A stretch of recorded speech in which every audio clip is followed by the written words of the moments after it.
I grew up looking at Molly's room through the peephole.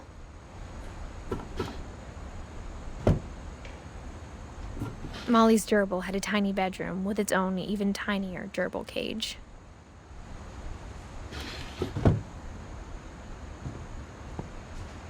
Being inside for the first time, I felt like I'd stepped behind a painting. I can't describe it, but I felt like some part of Molly was still here.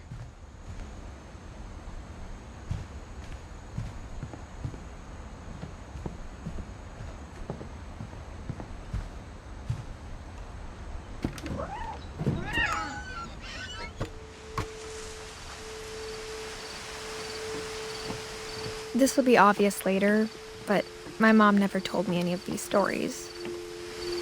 Edie would have, but Mom didn't like bringing up the past. Though, when we adopted a stray kitten, she was the one who named it Molly.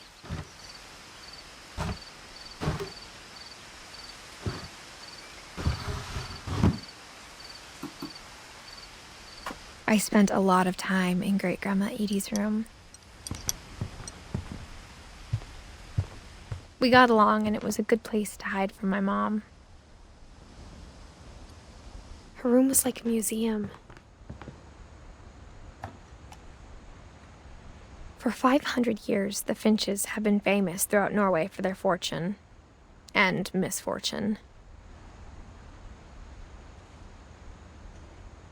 Odin Finch buries the latest victims of the family curse, his wife Ingeborg and their newborn son, Johan. On January 7th, 1937, he set sail with his family and his house, hoping to leave the curse behind. But 40-foot waves off the coast of Washington send the house and Odin to the bottom of the sea. Odin's daughter Edie, with husband Sven and baby Molly, step ashore on their new home, Orcas Island. Odin Finch is the first to be buried in the new family cemetery. His daughter Edie is already dreaming of a new Finch house.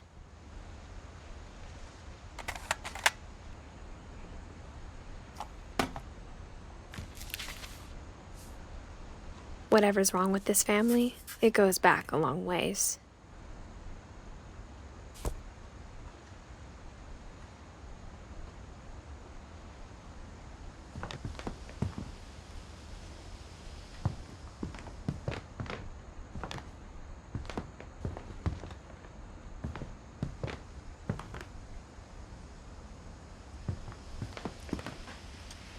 Louis died a week before we left, but Edie had already started to memorialize him.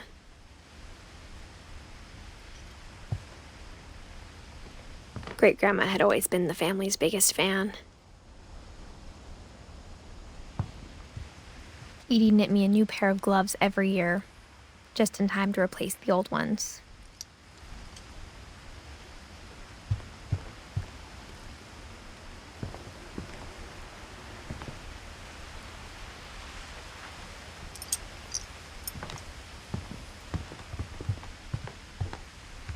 Edie gave a big interview about a mole man living under the Finch house. My mom was furious.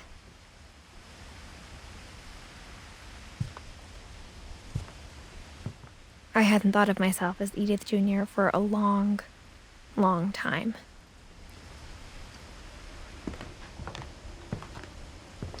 One summer, they evacuated the island, but Edie refused to go. For a few weeks, she was a celebrity.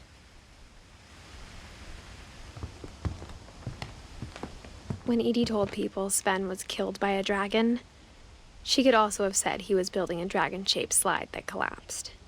She could have, but she didn't. Even in her 90s, sometimes Edie seemed a lot younger than my mother.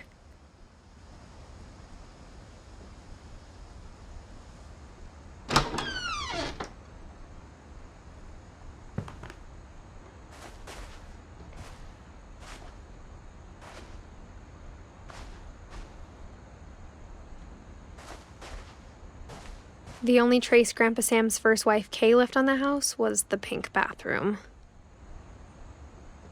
It was a pretty big trace.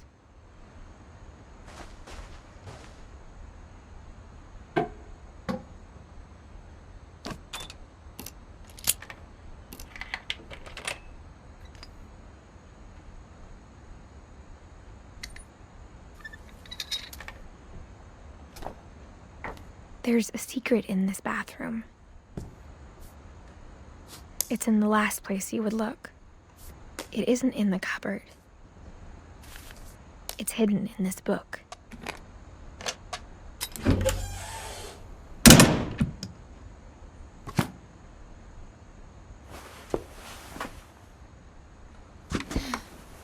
Sven gave Sam an old camera he'd refurbished. He never put it down.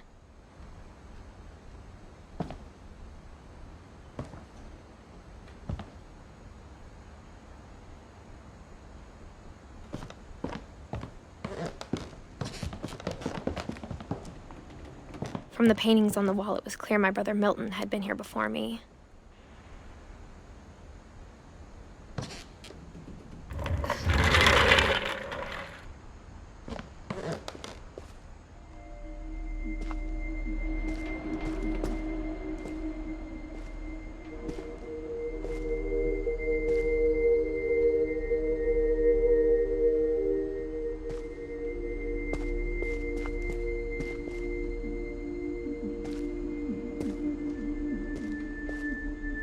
I knew Grandpa Sam had a twin. And that he never talked about him. I guess my grandpa didn't like history any more than my mom did.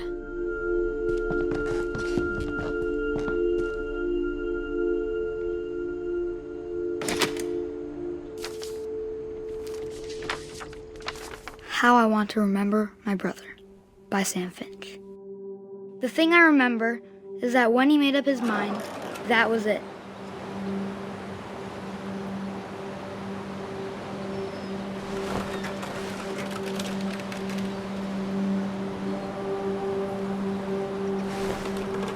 My brother said he'd die before he ate another mushroom, and he did. At Barbara's funeral, we swore we'd never be afraid again. And he wasn't. I think Calvin always wanted to fly.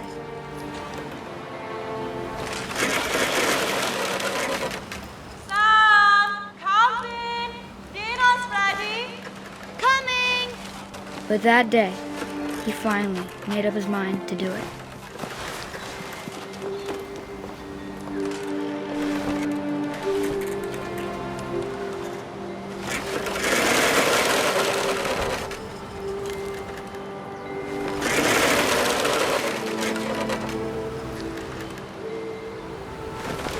I told him going around was impossible. Maybe if I hadn't said that.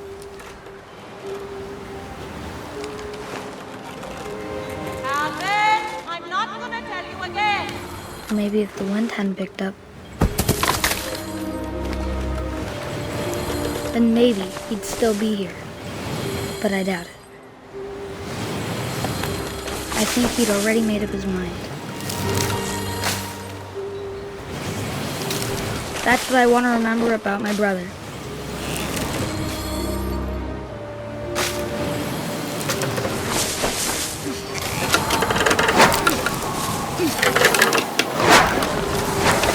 The day he made up his mind to fly. And he did.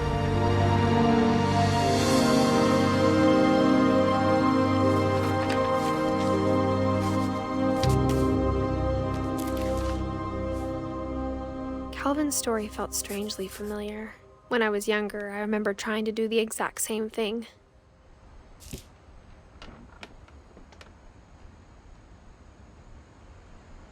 After the funeral, Edie roped off Calvin's half of the room.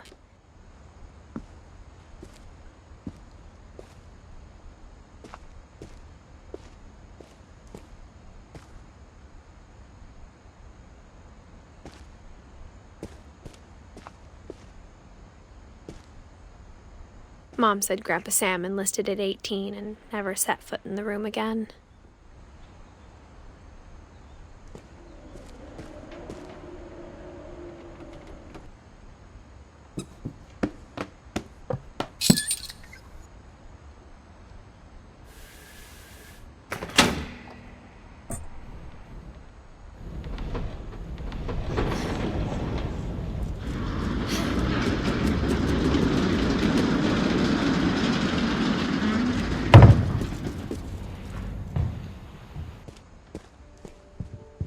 The passages were a pretty tight fit. They'd obviously been built for smaller hands and bellies.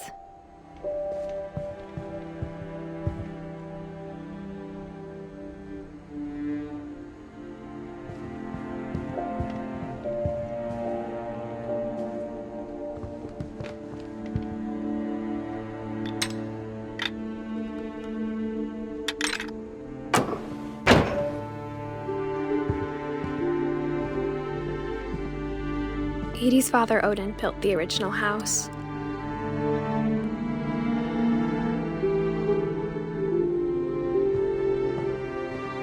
Whenever people ask me about my family, the first thing they always want to know about is Barbara.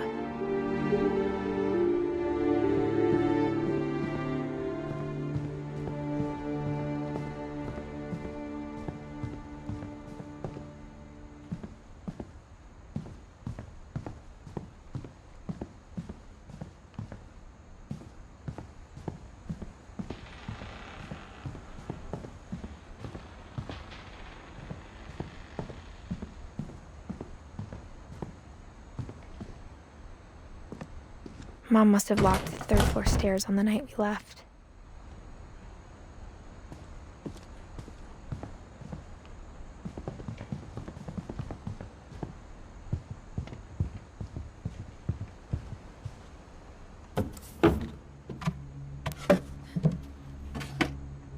Growing up, I always thought of Barbara as a child star.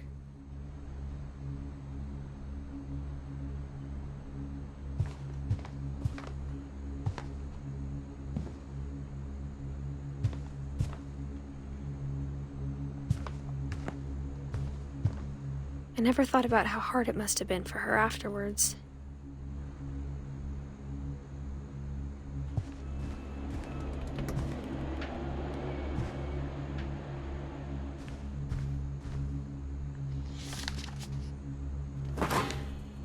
Of all the stories people wrote about Barbara's death, I'm surprised Edie saved this one.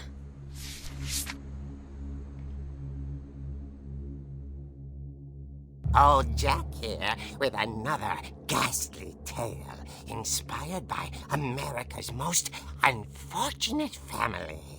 I'm calling it The Surprise Ending of Barbara Finch.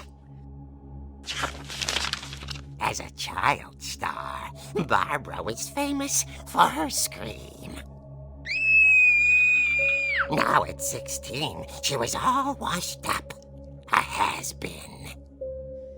But in a lucky break, she'd been asked to perform her signature scream at a local convention for monster movie fans.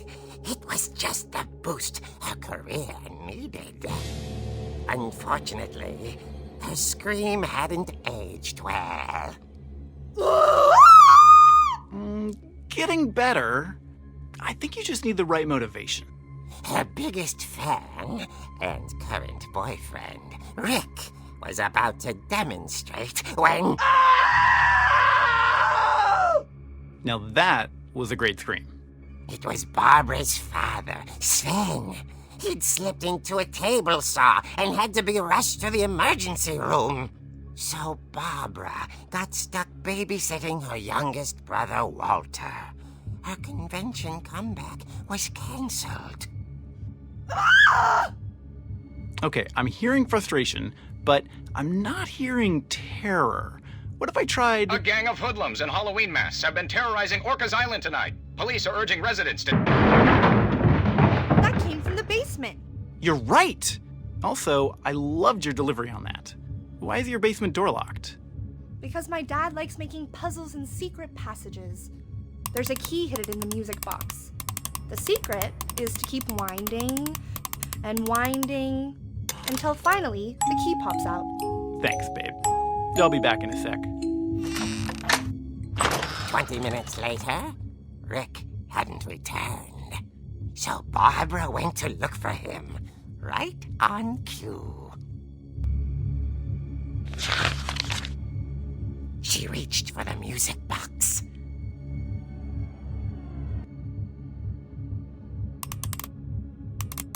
And as she wound the key, She listened for Rick, but the house was silent.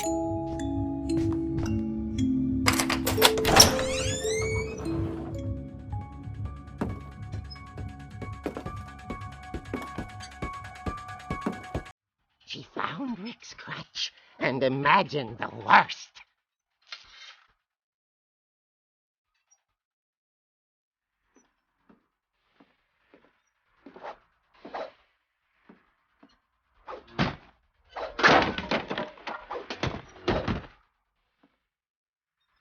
The gang's leader is the infamous Hookman killer, Dr. Carl Hamill, who impaled and then ate his family 10 years ago tonight.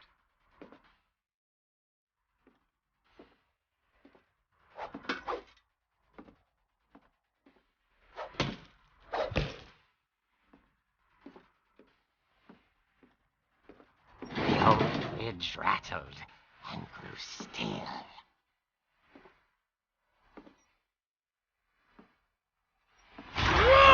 Oh dear!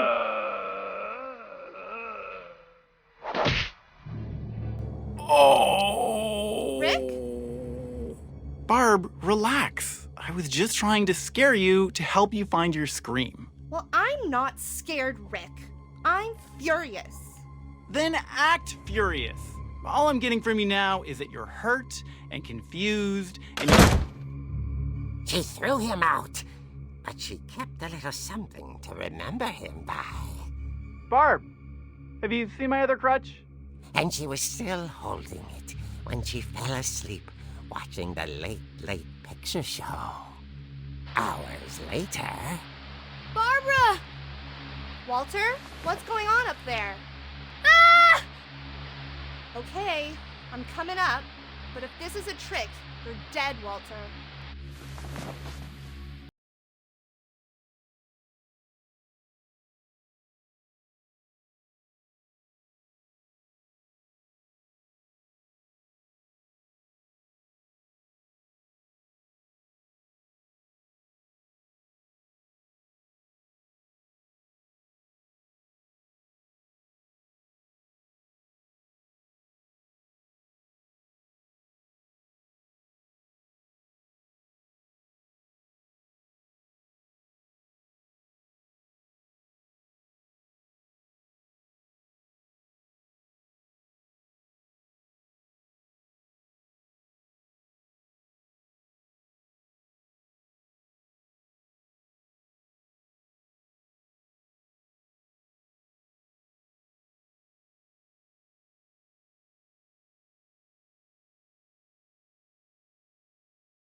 Hadn't been opened in years. The hinges grow.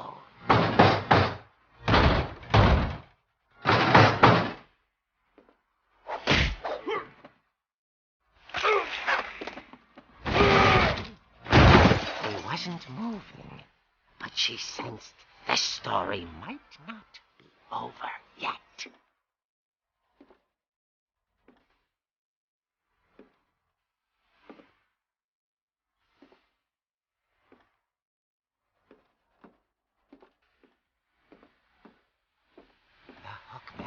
Had vanished. She listened for his breathing, but all she heard was...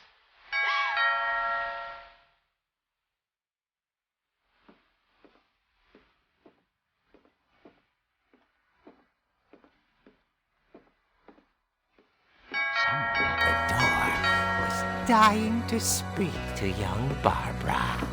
At the door, she heard whispering. Was coming from inside the house.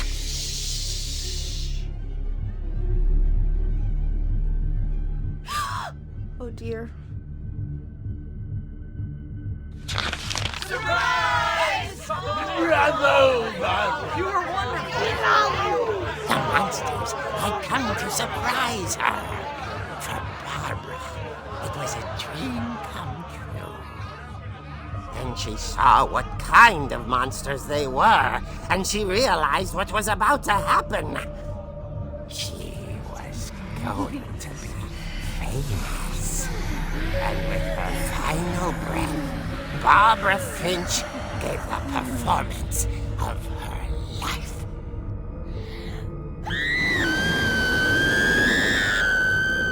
I wasn't there myself, but I hear Barbara was magnificent. Poor girl. She had a taste for stardom. But unfortunately, so did her fans. Of course, the police blamed it all on poor Rick, who disappeared the same night. And little Walter? Hiding under his bed the whole time. He took it all pretty hard, but that's another story. As for Barbara, tucked inside the music box was all they ever found of her. Her ear. Now that's what I call a real eerie tale.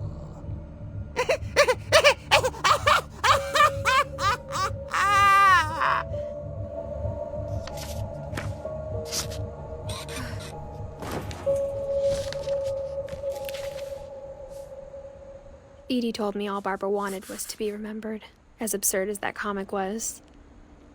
Maybe what Edie saw was a happy ending.